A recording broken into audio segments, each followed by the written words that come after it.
Yesterday hurt. Yesterday hurt a lot. Get it, Red!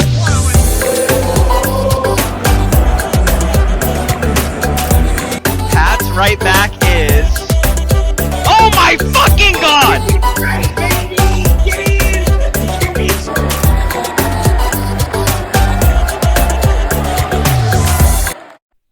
Welcome back, everyone. Main Stand Podcast, Season 3, Episode 2. Match Week 1 is behind us. The Premier League is back in full swing. We've got a couple of things to talk about this week, boys. How are we feeling after the first week of games? Good. Just happy the Prem's back, man. Also, Mitch, I gotta say, the second take of the intro I think was better than the first one. Yeah, I know. I was between two minds. Technical difficulties, still not a logistics podcast, but we're here. It's 3 seasons deep. You think after 3 years we kind of get it down, but absolutely. Yeah, the technology still fails us, but we're getting there. Slowly, but no, the technology is still getting us indeed. Oh, maybe we need an editor or something for these. Okay, let's just start talking about football. So the faster we start talking, the easier it is for us to just ignore when the technical stuff happens. Between my shit internet and Mitch's time management skills, we're a mess. Anyway, we can. The first thing that I think we all want to speak about this week and think it's only right with Josh having to put up 2 emergency press conferences. We're lucky we didn't get a third with all of this stuff. So the Caicedo and Lavia transfer saga, as Liverpool fans, and now that also this is just kind of closed itself out with it looking like, well, Caicedo's confirmed and Lavia is pretty much a done deal. I got the Fabrizio Romano, here we go, that he's going to be a Chelsea player. Josh, why don't you kind of take us through the order of operations when because for a while it was just, Liverpool were getting Lavia and Chelsea looked likely to be getting Caicedo. Where did it kind of take a turn? Kind of take us through, give us an abridged version of that, and then Mitchell, after Josh has done that, you guys can kind of have a chat about your thoughts, where you think Liverpool kind of stand now. Sure. So late Thursday evening, I think, is when the Caicedo to Liverpool rumor started heating up, and like a lot of Liverpool transfers, the business is done really quietly, and I would say it accelerated pretty quickly with Ornstein getting on it late Thursday night. Twitter was just kind of exploding with activity too, just around the transfer. Obviously, with how big it is, being a British transfer record. I think late Thursday evening, too, was when the Ornstein tweet came through about the deal being closed. Liverpool winning the behind closed doors auction with Brighton, beating out Bayern and Chelsea, which I think was impressive. Showed a lot of ambition from Liverpool to even put out a £111 million bid for a player that has just over 40 caps in the Premier League. Really bold, really aggressive from Liverpool. And I think Caicedo's team showed some indication that if the offer was big enough, there was going to be a chance. Obviously, we know now that Liverpool were used by some way, shape, or form by his team, but that was what we were looking at Thursday night. Ornstein even said the medical was scheduled in Merseyside, and then we wake up Friday morning, the players having questions about it, and everyone is kind of getting conflicting reports, which is when things kind of started going south. The reporting was so different from every source, which made this one a little bit hard to follow. But eventually it became clear that the player didn't want to come to Liverpool. So it was out of our hands, and Chelsea was the preferred destination. I think from that point on, there was obviously little kind of, I would say, peaks where we might have thought we were back in it. Especially where Chelsea was kind of delaying and we weren't sure if they were going to be able to come up with a suitable structure for Brighton. But obviously, they figured it out. And Caicedo's a Chelsea player now. So that's kind of the factual part of it. And I'll let Mitchell start with the opinion or, what he actually thinks about it. And I have some things to add on the back of that as well. Yeah, I just think it happened all so quickly. It was almost, it was like, it was very back and forth for me personally, whether it was like a positive thing. The more I thought about it, I was like, okay, 111 million for a young player who has put out a solid season and a half of Premier League football. I was ecstatic. I was all for it. Um, really anchored that Brighton team for a couple of years. And then we start getting the never wanted Liverpool agent being wishy-washy. I'm kind of glad now that it's kind of done that we didn't spend the money on a player that didn't want to be here in the first place. Um, but it does suck from Liverpool's perspective of being such imperious transfer market, players. We've been very clean historically when it comes to announcing transfers, getting news out, arranging medicals, getting things done. And this kind of it's definitely an asterisk on our transfer kind of tactics, I would say.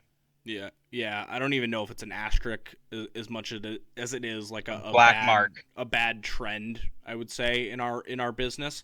I think Yep. business has started to go south in many ways, and the back half of this window, especially the beginning of the window, went great for us. Getting McAllister in just days after the season and Szoboszlai out of nowhere.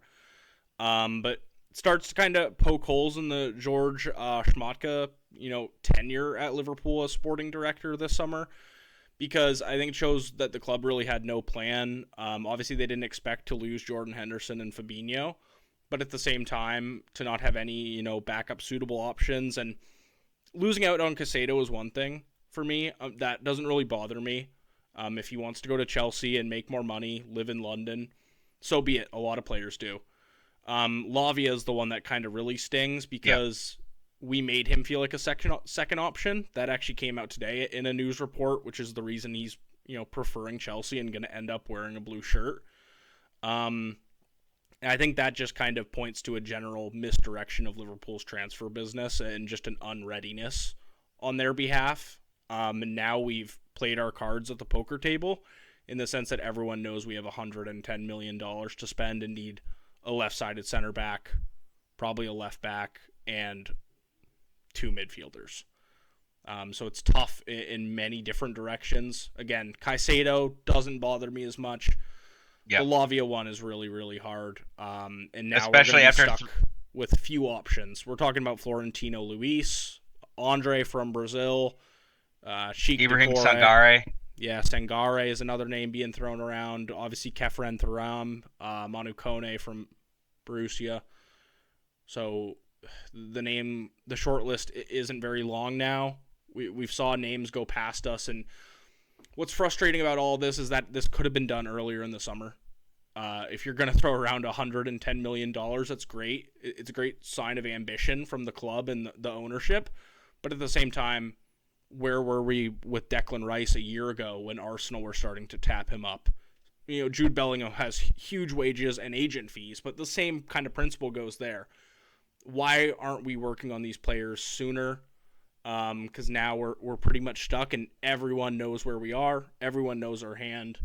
And it's the first time in a long while that Liverpool's been kind of made to look like the fool of the transfer market.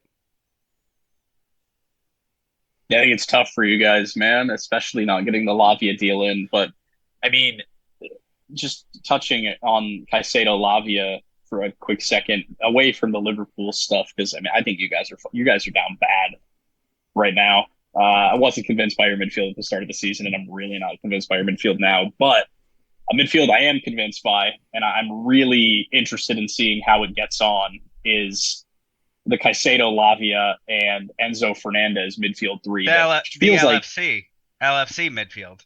it feels like it'll be Chelsea's first choice midfield once Lavia finds his feet. But that's a really, really good midfield three, and I think that it could really rival cities for the best midfield in the league if they get on correctly. On paper, I think it's just a recipe for success. What do you guys think about that? Do you think it bodes well for Chelsea? Do you think that they could actually do what a lot of people expect them to do and have a pretty good season, or do you think that there'll be more gelling, more rebuilding necessary, even with how good those three should be on paper?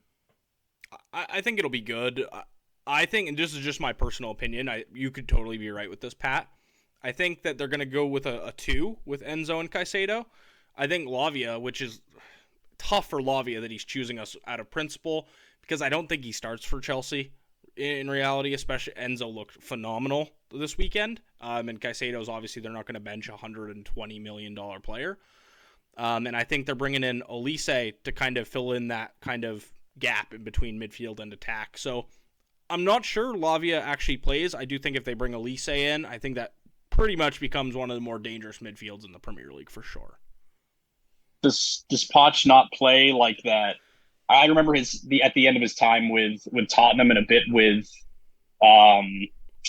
PSG when he was there. He played a midfield 3 with like an advanced 10, which in this case would probably be Enzo as like a roaming free 8, and then Sure. two DMs, 2 6s. I think if he goes to that approach, I remember at Chelsea, or not at Chelsea, wow, at Spurs, he played that system with, it was like Kane, Llorente, Son in the hole, and then I don't remember the 2 midfielders they had then that played at the CM spots, Sissoko and someone, but I remember him playing a 3 a lot for Tottenham too. So I think it's an option for Chelsea. And if he goes back to the system that he saw a lot of success with at his time in the Prem, I think it can be really, really good. Yeah, good deal for Chelsea. Unfortunate for Liverpool. Mitch, you still think you guys are going to win the league? At this point, it's going to be what happens in the next 2 weeks. Valid. I think we looked fine. I think it was a step in the right direction. Obviously, not a win the league performance on day one, but it's a long season. If we can start scoring goals and Mo Salah puts on a player of the year performance from the wing, I think it's still possible, pending a couple of signings to shore up our depth. I would have to say. I respect your commitment to that. I really do. Yeah, I want to get ahead of the down train too. I mean, while it's so stupid business from Liverpool, and it's like kind of reminiscent of like what Man United have done in years past. Liverpool also, like against Chelsea, it's like I think we've tied them 5 games in a row. Coming into this game, there was like 438 minutes of no scoring between Liverpool Chelsea. Yeah. So it's like going to the bridge on day one and drawing in that game isn't like the end of the world.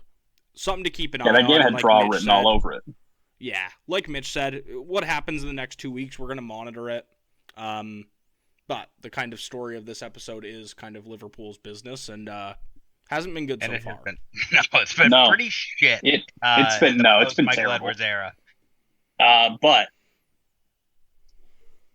outside of Liverpool Chelsea, I think you guys really summed up. I don't even think that's a game worth talking about. Unfortunately, from match week 1, it was kind of a stinker. A moment of brilliance from Salah, and then a pretty okay goal from Chelsea, and the game ends 1-1. Ben Chilwell making me not regret taking him out of my FPL team like an hour or 2 before the deadline closed, because he scored 2 goals and pissed me off, but they're both offsides. So that's fine. He's back in now because of Tyrone Mings. But I mean, we can start right there with what for me was probably the game I was looking forward to most this weekend, that I think a lot of eyes were on it. Not for Tyrone Mings' Aston Villa, but for Newcastle's new team. And man, did they look good on match week 1, guys. Tonali has passed the Italian in the Premier League allegations with flying colors. He looked unbelievable in that Newcastle midfield. I think if Isak continues to play the way he's playing and Tonali just keeps on moving forward, I think this Newcastle team could do bits in the league this year. So what do you guys think outside of that? I mean, my 2 cents is Tonali's really good. I think Villa will still be fine, and Isak's probably going to be the guy to rival Haaland for the Golden Boot if he keeps playing the way he played match week 1. I know it's a super early thought, obviously, but Isak's always been super talented. I've rated him the minute when he came to Newcastle. I thought he was a great signing, and this feels like it's going to be his year. Just if he keeps playing like that match week 1. So, thoughts? What did you guys think about that game, or did you think it stunk and you wanted to talk about a different one? I liked it personally. I think it was kind of written in the stars almost. It felt like this game had 5-1 written all over it. It's especially when Villa has 2 ACL injuries in a matter of like 72 hours to 2 of their top players. It's not an ideal situation to be in. And it took all the breath out of the game for Villa. Just led to a That very was long tough, yeah. very long first half, and I think they just couldn't maintain the shape after Mings went down. For what it's worth, the announcers kind of talked about this for a while in the game. Sandro Tonali really wears that shirt well. I wanted to say that they were sucking him off for like 30 minutes in that first half. Dude could work at Dolce and Gabbana. He's a beautiful man. He wears that black and white kit quite nicely. Went to Spoons after the game. Yeah, that was an incredible story. Shout out Spoons. Yeah. The other game I kind of wanted to touch on is Brentford Tottenham ended 2-2. This one's interesting because I think it kind of points towards the general direction of where Tottenham's probably going to go this year. I think James Maddison kind of showed his instant impact to this side, kind of contributing to the first goal. But Tottenham were pretty wide open at the back, I would say. And, in general, I think not having Kane is going to come back and kind of hurt them, even though they scored 2 goals here. But yeah, Tottenham kind of starting out opening day with a draw against a lower table side is not a great start. I'm not even going to try to pronounce the manager's last name, but not a great start to his era at the club. No, I completely agree. I think you kind of hit the nail on the head, Josh. I mean, you can say, Tottenham were a one-man team and all this stuff. Guardiola famously called them the Harry Kane team at one point.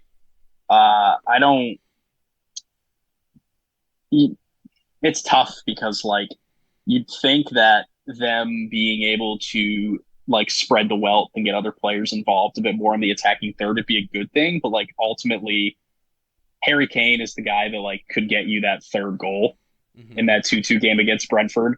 Maybe Harry Kane scores the goal to make it 3-0 before they start collapsing, so they still win. You know what I mean? Yeah. When Tottenham are riding the highs, Kane can get in on the scoring. He's not really. I have my opinions on Kane. I don't think he would have won them that game. I think he might have got them the third goal before the collapse started, and I think that's really going to be the difference for Tottenham this year is the work Kane did in just scoring when you were supposed to be scoring goals. I think it's going to go it went a really long way. And I think Tottenham are really going to struggle. Any other games we want to touch on before we want to talk about refereeing? Because I know Monday's game we can talk about refereeing. Oh yeah, that was. I don't think horrible. So. I mean, the only other game that I watched that was really fun to watch was the Brighton Luton game. Yeah, that's just because Brighton beat the shit out of them, dude. Yeah, no, that was it was scripted. Loved it. Yeah, they're really good. Be really bad. Oh, they're going to be 25 points max. It was weird as fuck seeing James Milner in a Brighton kit, though. Yeah, I can agree. I guess the only other quick things to touch on too, just super fast. We don't have to go into them super in depth this episode. Maybe next episode. City convincing as always. And Arsenal giving me as a City fan faith that they're still not going to beat us to the title because they looked terrible after that first Nottingham goal went in. Yeah, they held on and won 2-1, but it's good to know that they've still got that little bit in them where they just don't. There's a podcast that I listen to. I think they're called Pitchside, and there's a dude on there who says that Arsenal have a soft underbelly, and I agree, and I think this game kind of showed that. But that's really it. Okay, so was this a fever dream or did Timber tear his ACL? He has an ACL injury. Yeah, meniscus damage. Yeah.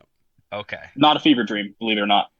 Okay. Lots of ACLs, but anyway, refereeing. So I mean, we knew going into the season that there was going to be some changes to the way yellow cards were handed out, to the way that your dugout was allowed to act as a coaching staff. And there were also going to be rules to what you can and can't say to a referee as long as added time. Overall, match week 1, I think every single change has been terrible. I don't think the games need to be longer. I mean, yeah, it's a little strange that the EPL is only averaging 48 minutes of Mhm. average time for the ball being on the pitch. That's a little bit of a problem, but I think that comes down to a plethora of things. And the yellow card rules suck. I mean, the McAllister yellow, I Yeah. think, is a prime example. Dude got scythed down, asked for a yellow, and then he got one. I mean, the guy that killed him got a yellow, Yeah. but getting a yellow for that is it's ridiculous, man. And don't even get me started on Monday's game. A lot of time wasting yellows too, for what it's worth. Trent got a yellow at the end of the game against Chelsea too for time wasting. But yeah, Monday's game was Walker got one. a wild one, and that's obviously the most controversial one of the weekend. We talk about refereeing on this podcast a lot, and day one or match day one, something big happens, which was a collision with a new goalie, Andre Onana, and players from Wolverhampton. He really just kind of full-bodied air tackled them. I've seen Ederson give those away. That's a penalty. Nailed on penalty, and they didn't even look at the monitor. And which is crazy to me. It's a tough. It was the same thing with Emi Martinez. Well, what about this in the same game, the no handball call too? Yeah. Mm-hmm. Just I mean, lot of you crazy can decisions. he's going to bring it into his body, but he leans towards the ball and then brings his hand to the ball. It doesn't matter that he's trying to bring it in. He's leaning towards the ball and he brings his arm in. That's a handball. You know what I mean? This isn't natural. I don't care what direction you're moving. You chicken wing yourself like that, it's not natural. Yeah. And that was similar to the one that happened in Liverpool-Chelsea as well. But the Andre Onana collision, I think, is the one a lot of people have a problem with. And it's a big reason why that same officiating crew got dropped from this coming weekend's games. Which is nice that the Premier League, I guess, is taking action. Still not nice that you probably didn't let Wolves have a penalty in a 1-0 game that, could have very much changed the result. Yeah, I'm going to say tentatively for this week, Premier League referees are on fraud watch. And I know for a fact that that's ironic because they're terrible. So they'll be on fraud watch for the remainder of the season until I'm comfortable just calling them complete frauds, which, come back to me during match week 3 and I'll probably be ready to say that. Yep. Yeah. It's going to be a quick turnaround on that, I think. We just need better refs in the Premier League. We're the best league in the world, but have somehow the worst referees, and that is an issue. Ronaldo Easily. begs to differ. Yeah. No. True. That's it for match day or match week 1, I guess, though. Like I said, it's early days. A lot's going to change here. Don't hold us to our hot takes because we're probably wrong. The good news is hold me to mine. Hold me to mine. True. I'm not a coward. Hold me to mine. Good news is we have some in-person content coming soon. We're going to be getting together here. Scheduling is just going to work out for us better on the weekend, so we do have some stuff coming for you guys in person. We'll be at the zoo as always in the coming weeks, and we look forward to chatting about the Prem with you guys. Absolutely. Much appreciated. Thanks for tuning in to Season 3, Episode 2. This is the Main Stand Podcast. We'll see you next week. Bye.